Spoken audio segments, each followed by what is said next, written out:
উদ্দেশ্যে বলছি। আমাদের নির্দেশনা এসেছে রাজপথে নামার।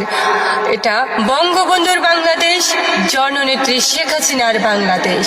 বঙ্গবন্ধুর বাংলাদেশকে বাঁচাতে হলে আমাদের রাজপথের বিকল্প কিছু নাই।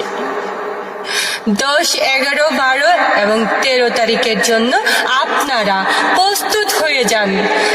নিজেদেরকে শক্তিশালী হিসেবে গড়ে তুলুন। যার যা কিছু আছে তাই নিয়ে শত্রুর মোকাবেলা করার জন্য রাজপথে নেমে আসেন। এই দেশ বঙ্গবন্ধুর বাংলাদেশ, এই দেশ জননেত্রী শেখ হাসিনার বাংলাদেশ। তাই জননেত্রী শেখ হাসিনার বাংলাদেশকে রক্ষা করতে হলে রাজপথের বিকল্প কিছু নেই। শত্রুদের সাথে মোকাবেলা করে আমাদেরকে জয়ের উদ্দেশ্যে পৌঁছাতে হবে। তো আমি বলতে চাই, আপনাদের যা যা কিছু আছে হাতের নাগালে, বাঁশের লাঠি এবং বৈঠা নিয়ে আপনারা রাজপথে ঝাঁপিয়ে পড়েন এবং বাংলাদেশকে রক্ষা করেন।